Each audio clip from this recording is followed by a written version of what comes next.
you want to do things right? To keep up with keeping your lives tight. Tight as in being right with the truth of true insight. Who of you want to do things right? Who of you want to truly succeed in attaining all in that which is your need? To be heard by the real answerer of all deeds, the true hero of all whom pleads. Who of you really want to bow down to the true King of Kings commanding the crown? To worship the one that ever rules alone, commanding everything of creation from the seat of its throne. Necessary for me to do. I ain't calling you away. Well, good evening and welcome to an I-Had moment, the calm before the storm. I'm your host, Minister Ahezaah. With us have Brother Fat Killer Abdul-Aziz. And with us we have, as a pleasure always, Lord Holy-Apostle Deen Saleem and Holy Queen Mother Rabbit Saleem. May His peace and other blessings with everybody's presence. We want to thank you for viewing this program this evening. And we're going to touch on a various assortment of topics, but the main focus will be on this evening, why Afro-Americans are the chosen people for this day and time. I know we've been going through history, and I know Holy Mother, she stresses history, part of her teaching process to the young people in our community, about how we know the history of our people, how we're the most downtrodden from our being shipped here from Africa, on the shores of America, and then through the slavery process, which have conditioned our people now to such utter, self-defeating behavior, self-deprecating, anything that afflicts us, instead of becoming one and unified for the success of our people, we many times are a detriment to ourselves first, then our community as a whole. So with that, my brothers and sisters, may you please feel free. Yes, may I interject? Not only we're talking about historically downtrodden, we're talking about who are presently downtrodden. Yeah. No matter even what your income status is, because you have a sector of people within the African-American community, of course, that are what they call financially successful and all, whether it's entertainment, sports, sometimes even business and the like, but still the general idea of the African-American people as a whole, because of the news media and how it's portrayed in CNN and how they're portrayed across the world, have generally criminal motives of people who are prone to slothfulness and the like, that is an outside element as well, besides the problem within the people themselves, and not having self-esteem and not feeling right about themselves. You're talking about an outside factor too that keeps feeding this idea to them. So I would say the idea of them being a chosen people is would be a trial for not only themselves but the world as well, certainly for themselves. Well, let me just say this here, because I don't want to mislead anyone when I say that Afro-American people this day and time are chosen. We are chosen to take the front line to uphold the grace. That don't mean that this grace is for Afro-American people only. We are chosen to stand on the front line, so to speak, and making sure that this word is delivered and making sure that we follow the guidance that this has been sent down to us and protect and uphold that which Ahezaah has sent down to us in this day and time, along with upholding the message of prophet and the words that Ahezaah gives to him to give to us in this day and time. So I don't want our people to think that we're excluding other people, because that's not what it's about. Right. We're just chosen to take that front line, so to speak, in this new day and time. When you talk about downtrodden and the way the media represents African American people, the media does us a great deal of injustice. They act like crime is only taking place in our community, where crime is taking place all over. But they highlight just to keep the people thinking ill of the African-American people. And while you was talking, I was thinking about some things, and I said, they try to say that we're lazy, but I know that my grandparents used to walk, I think they said 20 miles to work and 20 miles home, and they made a nickel a day. So when you talk about lazy, you have laziness in all race of people. A lot of times in our people in this day and time is different from when our grandparents was of age and trying to work and provide for their children. They accepted that nickel, and they made do and provided the best way they could for their children. In this day and time, our mindsets is different, and we don't want to work for anything that we know that is not going to benefit us in the long run, which has a double-edged sword to it. you know, because if we don't go out and work even for what we consider pennies, then we out here doing something else that hurts our own people. So, and they give us both avenues. We don't go to Colombia and purchase drugs and bring them into this country or wherever the drugs come from. So, and we don't go and bring the guns into our community, but they're there. So they provide these things to us so we could keep self-destructing. So Ahezaah has taken us in this day and time, has sent a messenger, prophet in this day and time, one who has been raised with us in this day and time, and has chosen to give him the words to give to us to guide us back to the Lord Most High. So I don't want us to become confused when I say we are chosen. We are chosen to take on a heavy responsibility, and if we don't fulfill that responsibility, hell will be ours in the end. Lord Holy-Apostle. Ooh.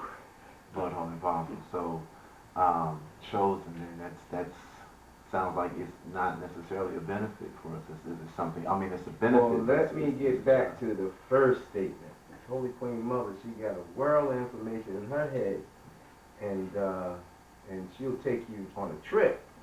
I listen to her, and she always hits so many points that, you know, like I would like to speak on, but she go from one heavy point to another heavy point to most significant point. But let me just deal with this first question. You know, why are we the chosen people? That can be answered in 30 seconds or less, and then that'll be the show. That's true. You know, we're the chosen people because Ahezaah said we're the chosen people. Boom, that's it. There's nothing to go with that. It ain't got nothing to do with us being the most downtrodden people. It ain't got nothing to do with us being the people that's most despised. It ain't got nothing to do with our conditions. The only thing it got something to do with is that Ahezaah chose us. It's the same thing about not eating swine flesh.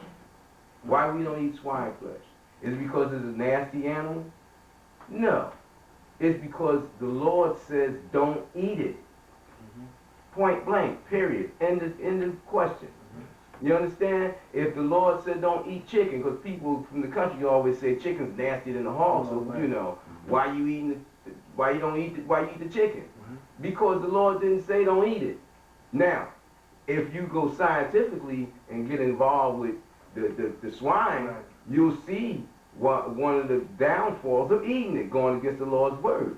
Just like if you go against us being the chosen people, you'll find downfall in your life for going against the Lord's words. Ahezaah, Amen's words, that we are the chosen people. Now, and what the Lord said to me is that in the interim of us being downtrodden and what have you, and being the weakest people, whom it can manifest its strength if we have this opportunity for that to be manifested, is that it's going to take the weakest of people and overwhelm or raise them to the top. The worst of people make the best of people. You know, the most despised people and people who've been treated with injustice, you know, through and through. But that's not all of them. Right. That is only those who come into the circle of the chosen people. Now, who are the chosen people? I'm the chosen one. And my family, my immediate family, is the chosen people. We're the ones given the book, given the covenant to protect my family. That's the chosen people. The ones that came forth in my seeds and my wife who stand in this circle. Now, who is a part of that?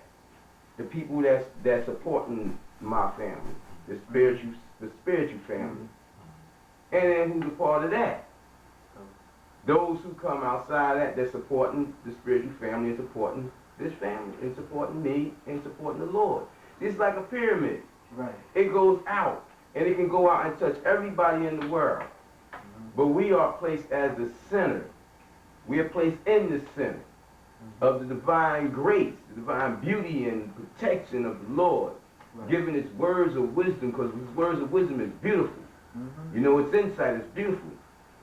Giving His words of wisdom and letting everybody know that what it has given us to protect and to deliver as a chosen people, to deliver it and to protect it, it is for you all. So all the Afro-American people are not the chosen people. Right. See, everybody want to run around and say like they saved and they born again and they living in Christ, and they're not. The only ones that's born and saved and reborn to live in the light of Christ are those who are enlightened, those who are truly enlightened in the Holy Spirit of the Lord, those who come into the relationship, the voice, the communion of the Lord Most High in the heavens, and they come to know themselves by knowing their Lord. How many people is that in the world? Right. Just because you go to a congregation, you in a church or a masjid, or you go to the Buddhists and what have you, that don't mean you enlightened just because you put that title on you. You understand? Yes. You have to be chosen to be enlightened. So you have a few people throughout all these billions of people in the world that's truly of the Christ, that's truly enlightened. But we have a problem. We believe words of the devil. We believe that we can just go on and take these words and put them on ourselves, and take these clothes and dress up ourselves, and take these Bibles and Qurans and Vedas and what have you, and put them in our arms and read them and recite those words, and we say, that is us. That's not us. It's not the people. What it is the people may be practicing to be that. Right. Practicing. Practicing Christians and Muslims and Jews and what they practicing. They studying to people not until you become of the Father, of the Christ. Not until you become lost from your own self, or in death from your own self, and death of your attachments to this world. And you come to the reality, and you become a chosen, enlightened individual. And that's one of the promises that the Lord has given me for the people. It said that it will, before my passing, that there will be 18,000 enlightened people that will believe in this covenant. And, you know, I've labored for 27 and a half years, almost 28 years, now 27, 3/4 years. And the thing about it is that, you know, it's like all I see is death. But I know that the Lord's word is true. I know his promise is true. And it said to me, oh, they're not going to listen until I bring my terror on them, my wrath, my pain on them. And see, people are not going to escape this because the Lord said it, you know. That's a good statement. Talk about the idea of talking about the reality of being chosen, and how Ahezaah does as it wills in choosing of people. Yes. I think we think of a world in which people go about, and you mentioned it, Lord Holy-Apostle, that how people go around choosing themselves, or putting titles on themselves, you know, almost without even a thought or without even a deep thought. It's just like it's a regimen. It's become a system of choosing ministers or imams. Or and they are the leaders of what Holy Queen Mother was saying about these people that's in this wretched condition. They are the leaders of that. I don't care how good their intentions are. See, I can have good, you can get shot, and I can have all intentions of saving you, and I can run in my kitchen and pull out a butcher knife and cut you and try to get that bullet out of you in ignorance and foolishness and kill you. But my intentions were good. Right. And these people, they have, some of them have good intentions, and some of them are aware of their devilishment. Right. But some of them have good intentions, and they follow suit of the devil and choosing themselves. They go and study, and they think that they can actually get an education from a book.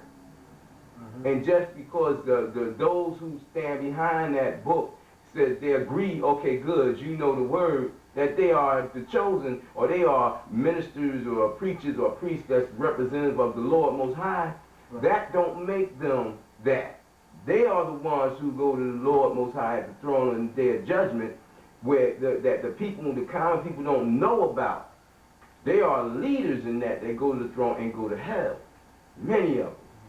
And they've given the word. That's what makes it so hard for a true servant. You know, like for myself, one of my problems, one of my weaknesses is the same as, it comes from the essence of what is my strength. You know, my strength is my love for my Lord. Right. And it's love for me. And my weakness is my love for my Lord and manifesting in my love for people. Right. And when I see people going through all their changes and they don't want to listen, they want to be ignorant, but they mention the Lord's name, and then I soften up because of my love for my Lord, and I care about him, be concerned about him, I catch hell. Right. I do myself an injustice for caring about him.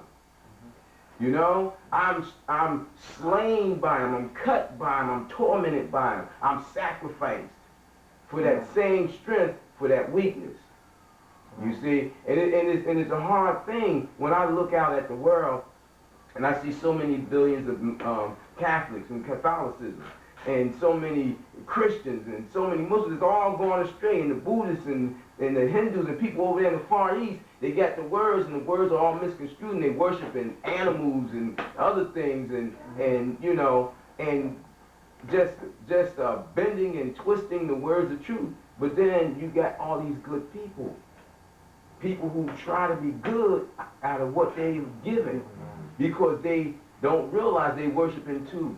They worshiping the Lord, the words of the Lord, and then they worshiping their thoughts and belief in another person or a group of people that they following. Right. And that's why they can turn and say, I hear what you're saying, man, I know it's true, but my people is doing this. Right. All my people is doing that. Our people must realize, we need to realize that the Lord is real.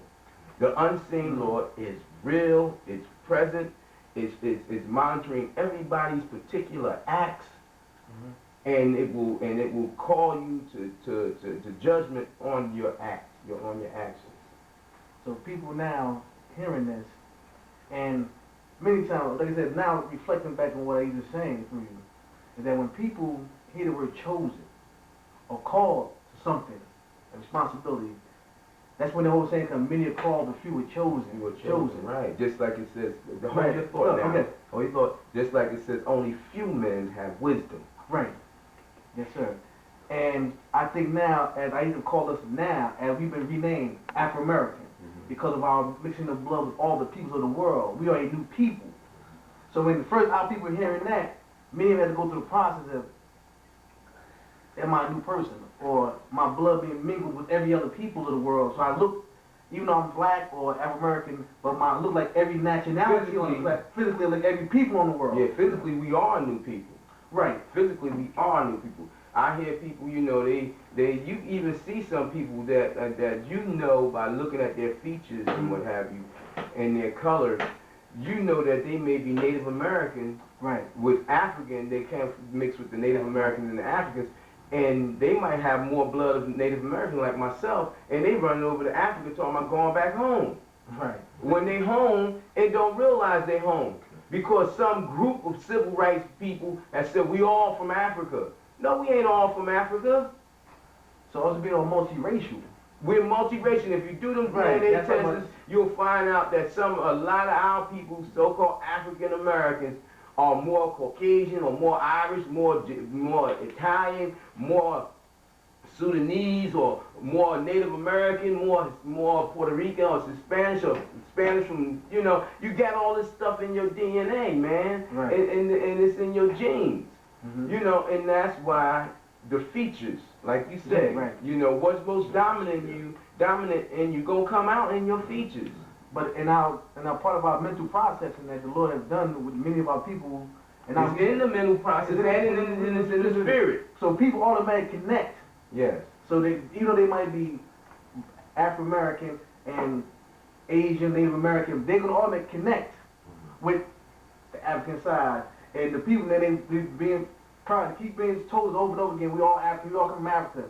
And then you go over there now, you start to see them now, not even all the Africans are Look alike. look alike. Well, see, here's one of the big tricks that they pull on us. The Caucasians have done this to us. Right. One of the big tricks they pulled on us is say, go back to Africa, and you're from Africa. Right. Africa is a large continent, isn't it? The largest continent in the world. It is. And they want to just throw us in Africa. Where at in Africa? Right. Where at? I tried so hard throughout my life as a child to identify with Africa, because I came up through the 60s, 50s, and the 60s, and with the African American movement. Yeah. You know? And I remember painting in my house, painting red, black, and green, and had the big African heads and the African pictures and everything. And I would look at that, and I knew, when I would see pictures of Tarzan and stuff, I felt that there was a civilization over there. How could that whole place be a jungle? But they never showed anything about civilization, you know, buildings and what have you. But then I heard things about how the world was educated from the Africans, you know, and then you got them Aryan Egyptians now who have taken over. You know, through invasions, they've taken over Africa, North Africa, and they want to act like they were the Africans who taught the world. Yeah. It was dark-skinned people, and that's why they broke the nose off them, so you can't see the nose, so you can't tell the features. You know, but there's them people now who control Egypt and Alexandria and all them other places, and they hold a history. Yes, and so anytime you see an African, you see an Aryan, like Caucasian man. Anytime you see an Indian, Native American, you see an Asian man. A Caucasian man. Right. You know, but where's the black people? Right. You understand? But they do that purposely. They want to lose us so that our identification be lost.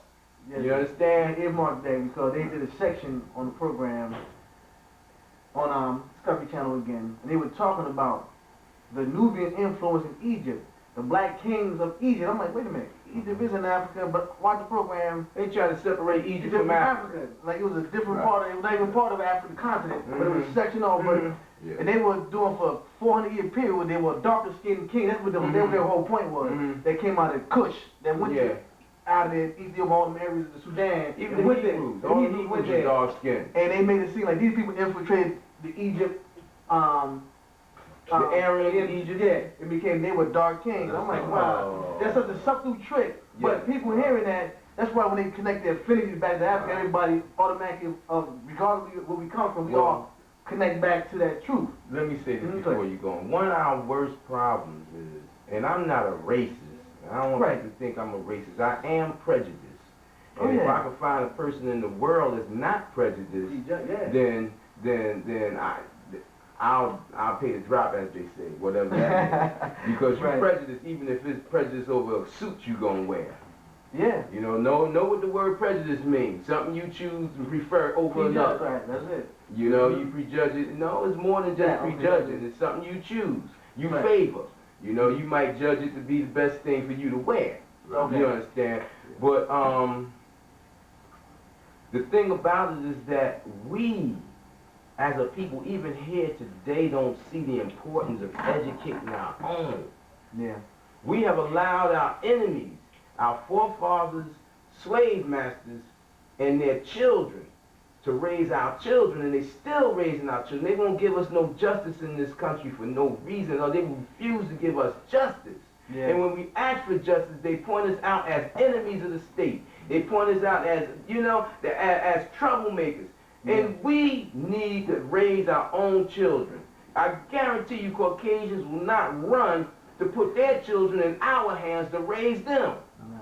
But they raise our children. They send their people, they have their people infiltrate the ghettos and come down from the suburbs to the ghettos to teach the ghetto children. You understand? And I personally, if it wasn't from the Lord protecting me and guiding me and saving me, I would have been a ruined lot of trash. And so that, go ahead. I almost lost my train of thought, but just, you know, picking up from what he's saying about the education part, is to say this here. Caucasians do allow us to change their children Pampers and feed them and care for them, but then once their children fall in love with us and get to a certain age, because you know, I had relatives that was made and everything.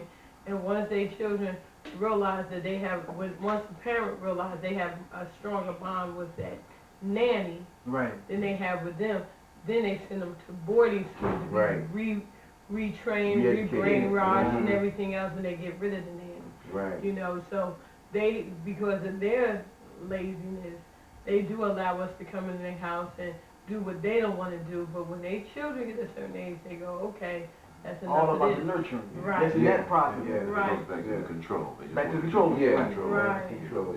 And I looked at this thing that and they're making a big to-do about on the media and the news how this thing with Oprah, she done built a school over in Africa, And I'm saying, Holy Apostle Deen Saleem, yeah, all these rich black people here, why they don't build a school here? Right. And the school, and the kids are looking for a school, they can pull their money together, but they making a bid because she's doing Africa, like I said, that taking it back to Africa again, trying to educate these people, and the kids here are falling by the wayside left and right every day. If these black people pull together, they would see that they really do care about them. Yeah. You know, and Oprah is one of the many that I used to speak about in the precursor that are divinely convicted today because they haven't upheld their responsibility. They made it, but now they won't come get back truly. They made it the liberation. They haven't made it. They haven't found a true success. Right. Because see, the Lord always talk about success and knowledge and education. Right. You know, but there's a certain success, a certain knowledge, there's a certain education, and they don't have that, Right. and that's foreign to them. You know, and just her building a school is not it. We can build. We can build. If I build 5 million schools in this country, and I don't put the right educators in them schools, then I haven't done nothing but built found another foundation of evil. Right. And another thing, which Oprah may not even realize, Right. a lot of people don't realize, they make them focus on Africa and not focus on home. That's what I was saying. And my whole thing is, these children, President Bush, I'm glad we're on this discussion. President Bush came to Jersey years ago.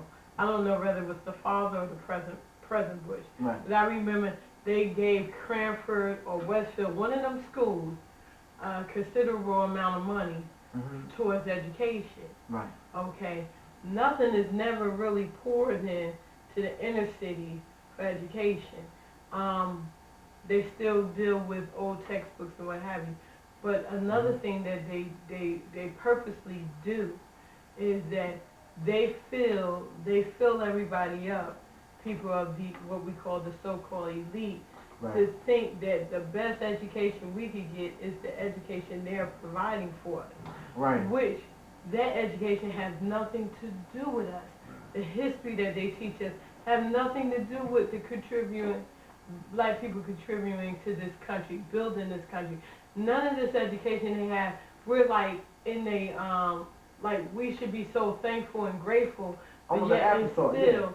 And in February we'll pull out a couple of your achievements, but we'll hide your real achievements, right? You know. And for the remainder of the school year, all they teach us about is how much the Caucasian have done for us, and then and then our children. And I know this disturbed me because I watched it on TV. It's a new freedom writing or something. It's a movie that's and they show our children that white people are our hero. They come to rescue us. They always do that. Always. They come to What about all these African American teachers that have gone into these schools and have given up their lives to try to save these children and teach these children, take them home and further educate them outside of the school system?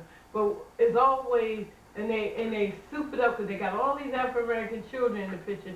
So our children go run and see it in the movie just to look at them as a hero again. So our children don't have a hero of their own. Yeah, they don't realize the psychological task. But see, the thing about it is that's what gets me about these so-called freedom fighters, these politicians, you know, African American politicians and freedom fighters and what have you, these actors, because they're in the front line. The actors are and the entertainers are in the front line of the devil today to destroy our people.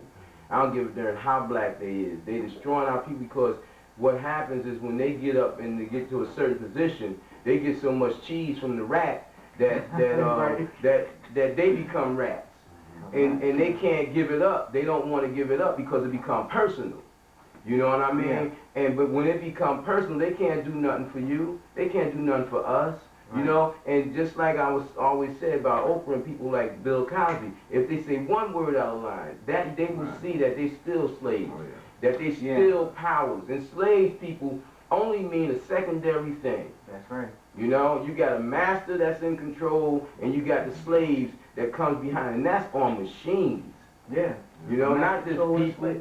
Right. It's on machines. You look at some of your modern day machines, you see the word master and you see slave on some of them, because the slave is just a secondary, you know, power.